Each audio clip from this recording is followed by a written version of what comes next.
The most dangerous weapon in the United States once sat tucked beneath a patch of humble farmland in Damascus, Arkansas.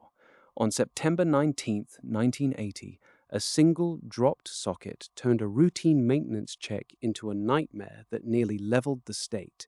At 6:30 p.m., Airman David Livingston was performing a standard pressure check on a Titan II intercontinental ballistic missile. He was working in the launch duct 90 feet below the surface, surrounded by reinforced concrete and thick steel. He held a heavy-duty wrench.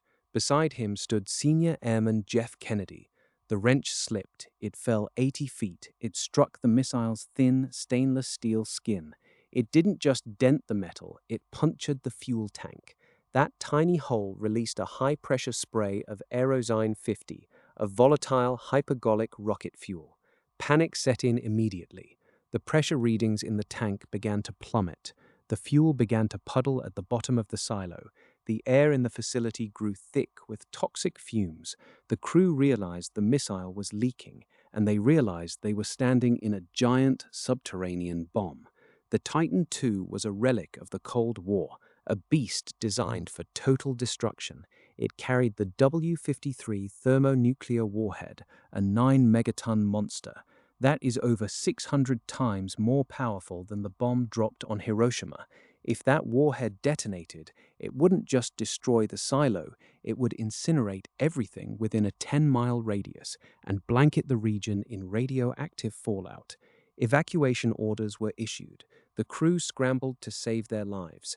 But back in the silo, the fuel vapors were looking for a spark. At 3 a.m. the next morning, the fuel ignited. The initial explosion was massive. The sheer force of the blast ripped the 700-ton silo door off its hinges. It was thrown hundreds of feet into the air, landing in a nearby field like a discarded toy. A fireball erupted from the shaft, piercing the night sky.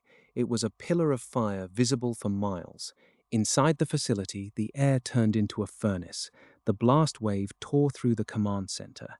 Airman Livingston, who had dropped the wrench, died from his injuries. Many others were severely wounded, but the warhead itself remained the greatest mystery of the night. As the explosion tore the missile apart, the 9-megaton warhead was ejected from the silo. It flew into the darkness, landing in a roadside ditch about 600 feet away. For a terrifying moment, the world held its breath. The W-53 warhead was designed with multiple safety features. It required a specific sequence of electrical signals and environmental cues to arm itself. It did not go off. The core remained intact. The primary trigger did not fire. The nuclear nightmare was narrowly averted, not by human intervention, but by the cold, mechanical logic of the safety mechanisms. The aftermath was a scene of industrial carnage. The silo was a shattered husk.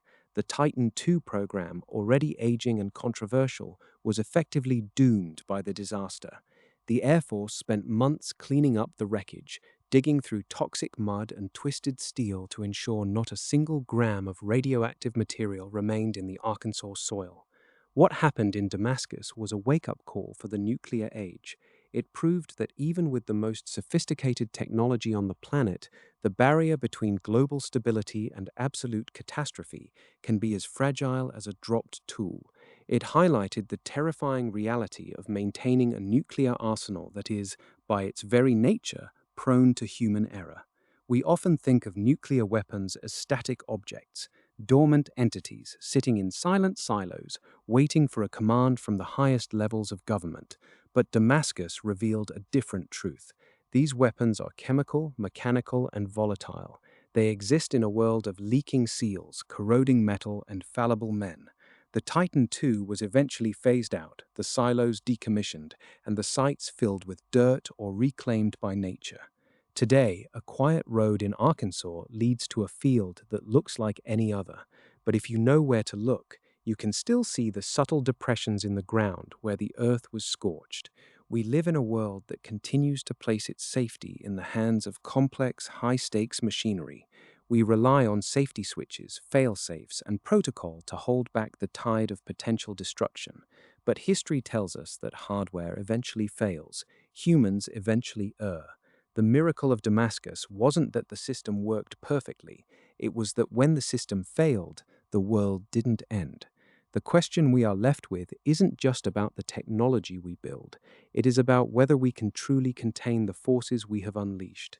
When we surround ourselves with weapons of